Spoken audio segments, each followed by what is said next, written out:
Hey everybody, it's AASLR once again on a Wednesday. First Wednesday of the year. I've got John and Greg here. Say hi, John and Greg. Hi, John and Greg. Perfect. Perfect. Sorry, I'm typing thing. And what are you going to show us? You're going to show us some red team stuff, right? John is going to show us some red team stuff. Yep, I'll do a live example of some stuff right from our course. It's pretty cool. And we got Basically, the we're course he's talking about is going to be from our upcoming summit, which I'm going to put that on the screen right now. And I'll get a link for that in the chat. Go ahead, John. yeah, basically it's just a primer, real quick, like kind of a little small teaser. Take a Cobalt Strike server, a redirector. We'll do some cool mod rewrites, and we're going to hide it basically from the world. We're going to protect it too with some neat little header restrictions. So just a nice little teaser on how the course is going to look. So we teach the offensive dev, and we've done it a bunch last year. And some of the biggest things we've always had or questions we've had is, hey, C2 infrastructure, what do we do here? We're missing a really good red team course.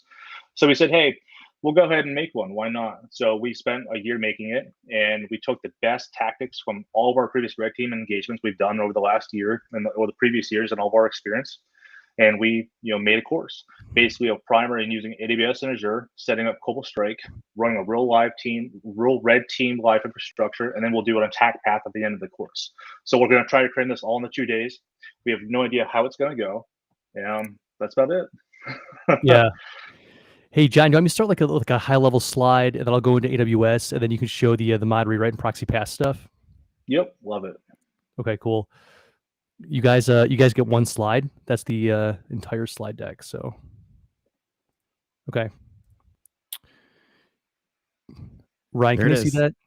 Yep, it's up. Okay. Up. All right, that's the one slide that you guys get for this webinar. So this is our attacker box. So this will be like whatever you're using. If you're a red teamer, Windows, Mac, doesn't really matter. So this is your victim. Your victim clicks like a fish, maybe like a payload detonates. It reaches out to a redirector. We have AWS here. That's just what we use. We use Azure as well. It doesn't really matter. Some kind of cloud environment. You can use GCP, Oracle if you really want to be cutting edge. Yeah. So anyways, our redirector isn't as protected as the C2 server is. That's an understatement. The C2 server is very protected. So the redirector is sitting out here, and then certain rules have to be met for traffic to be passed to the C2 server from the redirector. This is public facing. This is not public facing. So the C2 server is sitting in its own private subnet. There's going to be 3 things that John goes over, 3 restrictions of traffic that is allowed to go to the C2 server once it hits the redirector. And then the attacker box, inbound traffic is restricted via IP. So you'll actually have your red teamers, your public IPs whitelisted on this AWS or Azure firewall. So if that's for a TCP port, the default Cobalt Strike agent port is going to be 50,050. You can change that. It's pretty highly configurable. And I'm going to show you guys an AWS. Stop sharing. Greg, actually, can you go back to that for a second real quick? Absolutely. I want to touch on something really cool.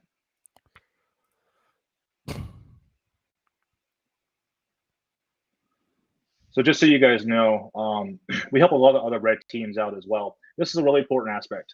So we know the victim is going to reach out over HTTPS, right? That's port 443, or say they hit 80, the redirector 443. We're only accepting beacons on HTTPS, right? So it's going to hit the redirector. So that nice little cast of their AWS, really cool. So Greg, you can't really see it here in the slide very well, and we'll change this on the core stuff. We're still grading slides because that's, we're gonna say that's the last thing we do. But if you see that the private subnet, the redirector only talks to the C2 server on a private AWS subnet, and that's really key, critical. It's talking over TLS, so no one else, no man in the middle is going to happen. So basically, when we do, we have a really nice Terraform script. This will all be public once the course goes live on our GitHub, so stay tuned there.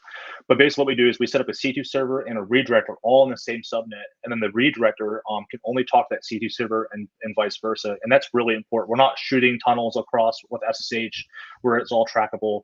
Actually, if you look at the redirector, just does a proxy pass mod rewrite right to the C2 server. So it's really slick stuff. And we actually use it on red teams. My longest live red team redirector has been going over for a year now and still never been busted with this exact attack path here. So really cool stuff. I know there's 1,000 different ways to do it. This is just one way we do. We just do these crazy VPN configurations, these split SSH tunnels. Honestly, we found that this just comes out to be the most easiest way, and it keeps your infrastructure alive. It keeps you going in the game for the red team. Because we all know some red teams, I mean, if we're talking UK based for the last 8 to 12 weeks, typically in the last year and this year, we've seen US engagements between 4 to 6 weeks. So it's fast paced. So we're not just using one redirector, we're using 5, 6. So our Terraform scripts can be expanded on, and this can be configured in multiple ways. But in the case you're going to see today, this redirector is going to talk over port 4443. Everything's Dockerized. It's highly configurable, and it's up in minutes. So we actually help other red teams across the globe. We sell buckets of hours, and we help configure this exact type of setup and keep them live. So we're going to teach this in this course. So the brains of this entire operation is going to be the redirector. This is where all the intelligence sits. However, it's also the part that's going to be burned is highly burnable. So it needs to be spun up fast. So that gets what John was talking about by being able to spin it up your Terraform quickly. Now I'm going to show you this stuff in AWS.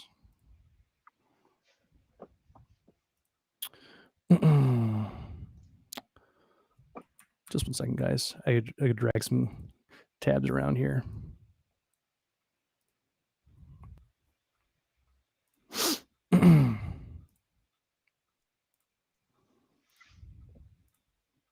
So while he's doing that, guys, so really cool stuff though.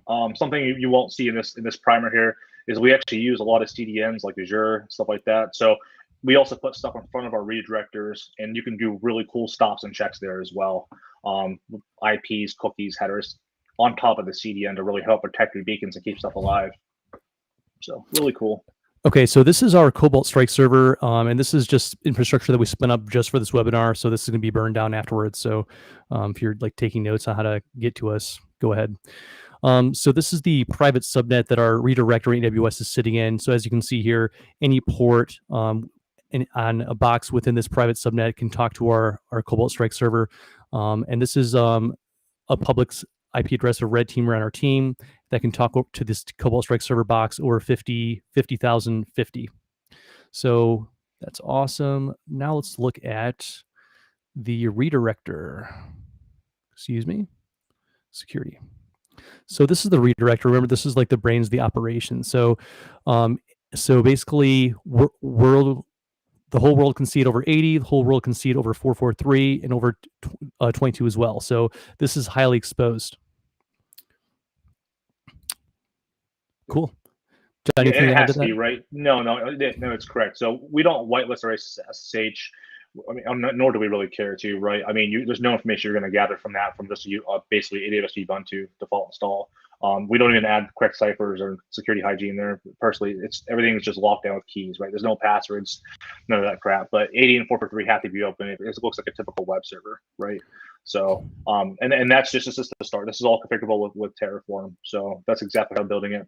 Greg did ask me about that rule there. So if you see that 10.10.00 rule, this rule doesn't make sense. Yeah, why would you whitelist both hosts across the VPC? And pretty funny, just pure laziness, just copying rules across Terraform. Yeah.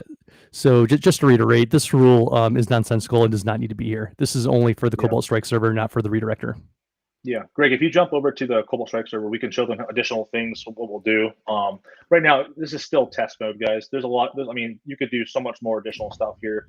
But if you look, yeah, you can see we're whitelisting the subnet here. So anybody inside 10.10 on our private subnet here can talk to this Cobalt Strike server. We can, the Terraform script can obviously handle whitelisting individual IPs here and ports.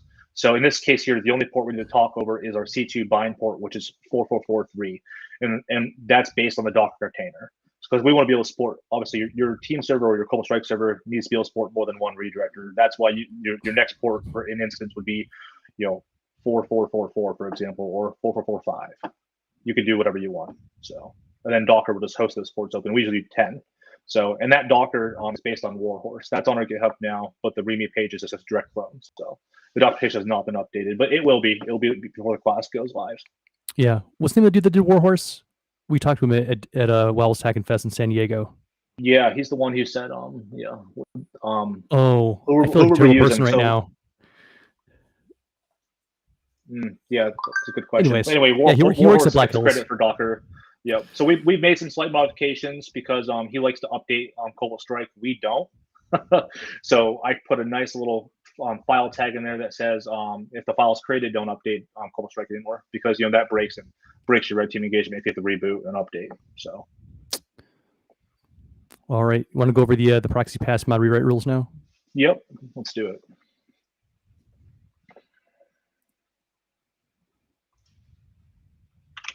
All right, you guys can see my screen here. Yeah, so real cool with the Docker stuff. Everything's going to live up out of the op drive. So, and everything's out of Cobalt Strike. So we do the CS profile. This comes from the F-Secure land. So if anybody's at F-Secure, they'll understand exactly what we're doing here. So just the naming convention. So I'm not going to get into the Cobalt Strike profile. This is way out of scope here. But you can see here we're doing a naming convention. Oh, 1 second here. Of get and post. Now this is really important. Now you can support any Cobalt Strike profile here with these mod right rules. It's really customizable, really cool. So you can see here our URI right here is this compare v1.444. Real simple stuff. This is a live profile we used last year. It lasted probably 10, 12 weeks before the blue team finally caught us. Now what's really funny here, and this is going to be really important, is you can see you can add any headers here that you guys want, right? So this X-axis control header does not exist in real life. I've made it up, but the client is going to serve this. So for get request, now you can do the same exact thing in the post, right? So header X control equals true. The true value doesn't mean anything. It doesn't. It's pointless. We're just checking to see if X control, which no one else has this header. Most likely, I made it up. You can put anything you want here as well. You can put WK was here. Greg was here. It doesn't matter as long as we're checking. So just so you guys know, this is a live profile. It does work, right? And we're hosting on Cobalt Strike right now. We can confirm that with just doing a Docker PS. You can see here's our here, and you can see right here. Here's our port over 4443, our first one, and we're posting all the way to 4449. So we do about 9 ports or 7 ports. So, and just to validate that, we can do a next NP. And you can see here the ports we're hosting somewhere, and here's the one so you can see this is live. So when we look at mod redirect and the redirector, you'll see this information here. And just so you guys can understand even more, I'll show you the IP address. You can see we're at 10.10.0205. This is assigned by Terraform, and this is static, so we make sure it's dynamic. It's across all profiles, so it's easy. So we know our Cobalt Strike server is always sitting at 205. So this is the redirector here. We know we're hosting 80 and 443. Terraform set those up for us. So here's 80 and 443 on the NetStat ports. Real simple. Let's get right into the mod redirect. So Etsy Apache, we're just using straight Apache, nothing too fancy here. Site's available, and then based on our site, I bought a website called dsupdateswindows.com. And everything has been done through Certvault. That's encrypt. I know some of you will say that's terrible, but it works. So for red team engagement. Now, that's another advanced topic we'll talk about. Is different DNS. We're not using Namecheap anymore. We're now on Cloudflare or CloudFront for hosting for this one here. And Namecheap we found has been burning our websites like crazy, no matter what we do. So they won't just burn one; they'll burn 100. So it's a huge money pit right now, especially for red team and age domains. Unfortunately, Namecheap used to be the go-to. I think it's Cloudflare now. So that's where this one lives. That DS Windows updates. So this is a pretty good mod rewrite. We spent a lot of time on this, defining it across multiple people. So we do some variables here. Let's see here. I'll do a nano real quick, so it'll show some color of the comments. So you can see the SL proxy engines. All this stuff here doesn't matter. This is just getting you set up. The real meat here is the redirector. So the idea was we used to first offer just a 403 page, and we still do. We have a custom 403 page. It's good habit to get in doing that. But we found that if we redirect, categorization ties in here. So we all heard blue code or other various things. You want to have a good category on your website. And the reason is all because of Paleto. Paleto was the main reason they started that. It's been going on for years. So most people who have next generation firewalls are going to run Paleto firewalls. And we know Paletos are king at categorization across the board. They are the winners. They will always be the winners right now for this year. And what that means is if you have a bad category like unknown or something malicious, you're instantly getting blocked. So category is really good. So we found out just doing 403s did not get us categories. If we did a 301 redirect, we actually could, after some time with proper aging, we could get just a technology category, which would fly right through the radar. We're not doing finance or going for government. We're just doing a technology category. So we found out if we blend it with Microsoft and use a Microsoft CDN with just a straight redirect back to Microsoft, we get a Microsoft category, basically just technology dependent. So this is where we sit. So we define our redirect target right here, Microsoft.com. We're doing the US based. We set our CS get and post, which correlates back to the Cobalt Strike profile. Oh, it's gone. So anyway, these are the CS get and post. You put them right here, real easy, no minutes straight through. The first check we're going to do, and this stops all the spider technology, is we're gonna check for the user agent. That's the first thing we're going to do. We'll stop Google, Yandex, Bing Bot, all these ones. We've been burned so many times for being spidered across there. And then we just reckon back to Microsoft. So we really don't want to be spidered. We don't want curl hitting us. So we'll do this live together right now. This site is up. So if you give me 1 second here. So we have good checks and bad checks. So we know the website. Oh, hold on here, guys.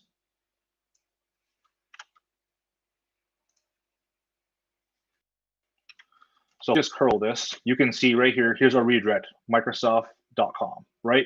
So let's go ahead and put a let's go ahead and put, we know we're not checking for something, right? So to do a user agent check in curl, we can just do 2 comments. Let's call it Greg. So, and cool, we passed the check. Now we know Greg's not being checked, right? Even though that's an invalid username, agent, we should block that. We're not right now. This is a really simple check. So we know we have a custom header, right, back from the Cobalt Strike server, which is the AASLR control.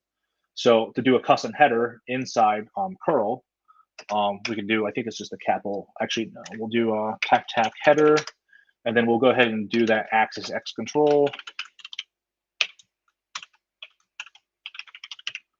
And this will get us to another redirect. Perfect. The reason is because we don't have the proper URI for the beacon. So that's check number 2. So we're getting Microsoft redirects the entire way right now, which is good, right? That's really good. So let's go ahead and add in the proper URI now. Now, a lot of people say, oh, the URI is just good. Now I'm going to stop right here and explain why just a URI check is not enough. I played the blue team role. I played for 4 years, and I left for this exact reason. So when I was on Palo Alto Firewall, you see something malicious come through, you're not exactly sure what's the first thing you're going to do. You're going to go to a sandbox, you're going to check the URI. You probably did not copy that custom header out of there. You probably just had a typical curl request or something that's going to go through, and you're going to hit a redirect Microsoft. Your first thought is like, oh, well, this is probably legit. That's what I'm hoping your mindset is going to be at. I'm going to make it entirely difficult when you're going to get a redirect every time to Microsoft. So I know you have the URL. I know you have the GET request. So if I'm just doing the GET check, you're going to get to the beacon server. You're going to get some weird result. You're going to get some JavaScript, and then at that point you're saying, hey, this is dynamic. Like I'm seeing beacon stuff here, egress, outgress. We're seeing stuff here. But if we can stop the blue team and make the blue team's job harder, or we can last 3 weeks longer, it's like, hey, this DS updates Windows. This is legit. It just redirects to Microsoft. We have to trick one person, and that one person like, hey, I checked that area. It's good to go, even though it's not legit. We see it all the time. So if we check this URI, what's really funny, it's still not enough. We should see a 404, 403 here, a custom 403 web page. 1 second. Let's see. Stand by here. My copy and paste is failing.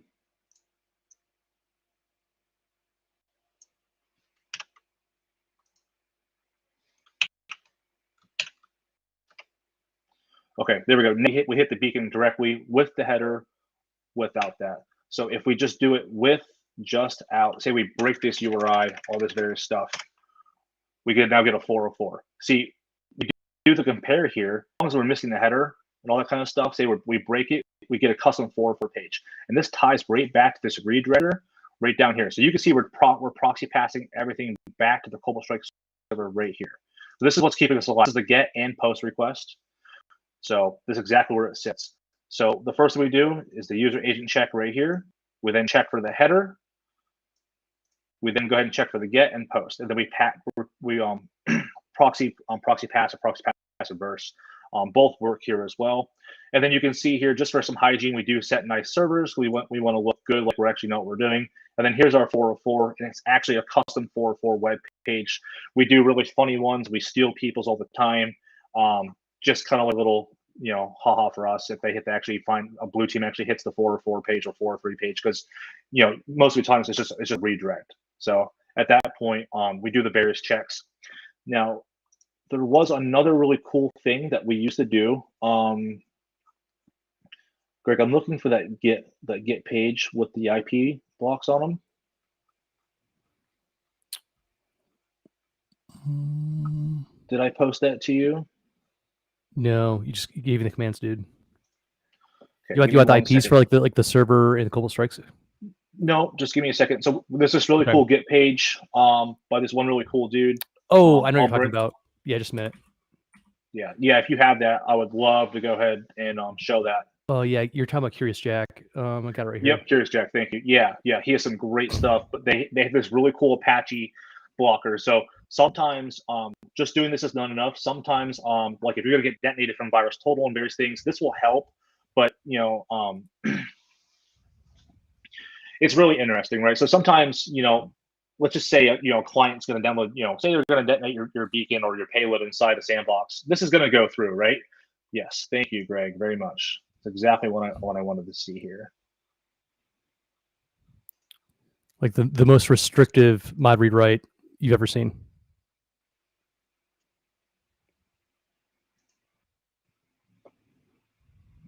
Stand by. This is going to take a nice minute here for this to load up for me.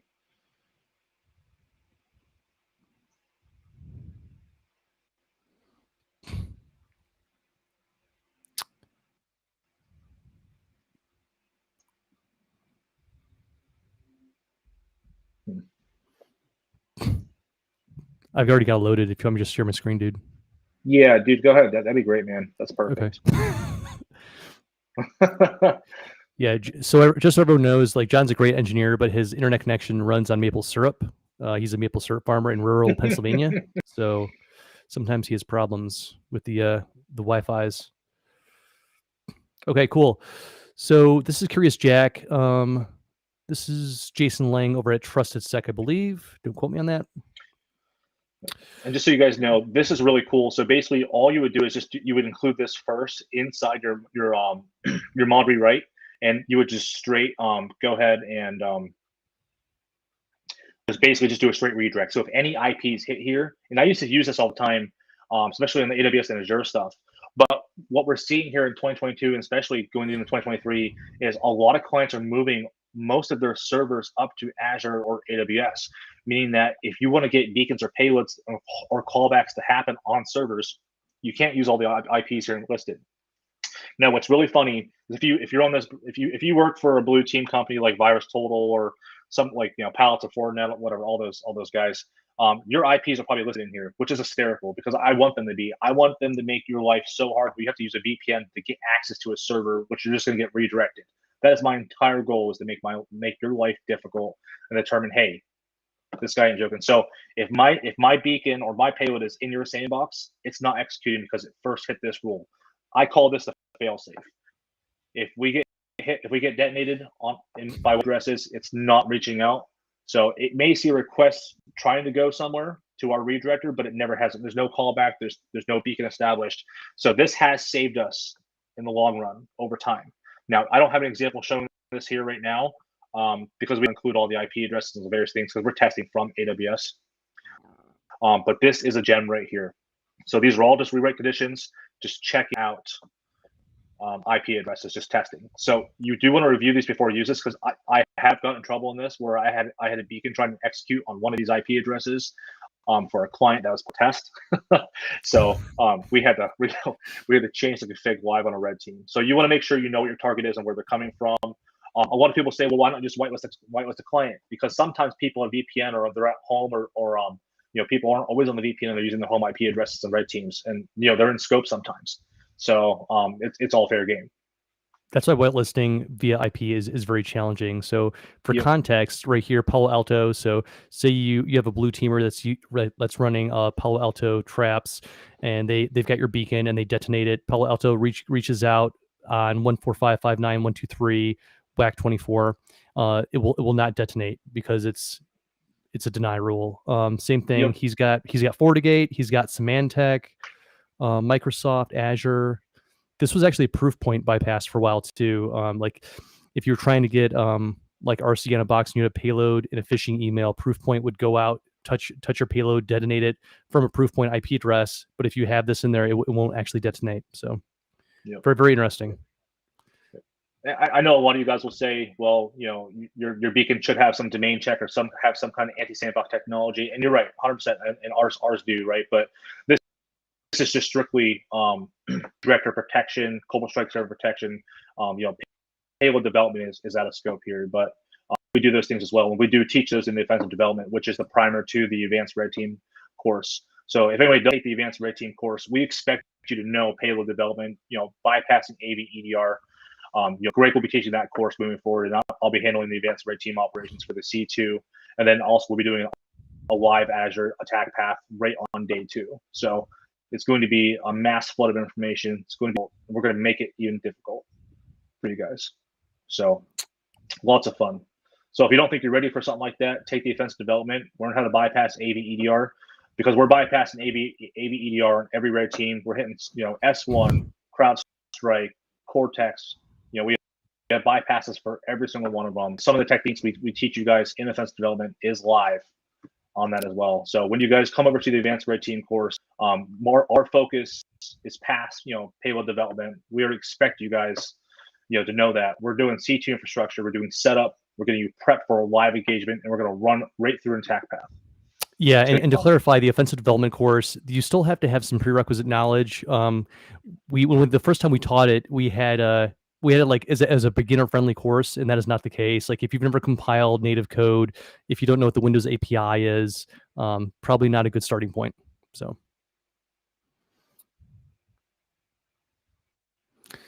Okay, cool. I think that's all we got for right now. Yep, that's it, guys. All right. I posted links in the chat and we put them on screen again for both the classes. So check that out. We'll also have those links in the video description. If you're watching the replay, we'll have them in there. So look down below. And one more time, I'm going to plug the link for the summit that's happening on March 1st, where both Greg and John are going to be teaching these classes. You can find that at the webpage below, and you can go to the Antisyphon.training and look at the yellow header bar thing there at the top, and it'll take you right to the page that shows you all the classes, including John and Greg's. It's going to be quite the training event. Plus, we've got a whole day of summit talks to start it off. So that'll be pretty cool. Thanks again, John and Greg. Oh, we lost Greg. Oh, there he is. Yeah, what's up, guys? Yep. Yeah, my clock is being very loud. Go ahead. I was going to say, guys, just so you guys know, you get access to Cobalt Strike during the course for those 2 days, for free. There's no catch there, right? So you guys can use Cobalt Strike, learn Cobalt Strike with us. So really cool stuff. Awesome. Yep. Can't wait, and thanks. Yep, and you have access to the lab environment for a while, actually. So, yep, definitely worth it. Yep. All right, and with that, we're going to end this edition of AASLR. Thanks again for everybody for coming to our stream or watching our stream, and hopefully we'll see you at the summit. All right, later, everybody. Have a good night. Bye. Yep, take care.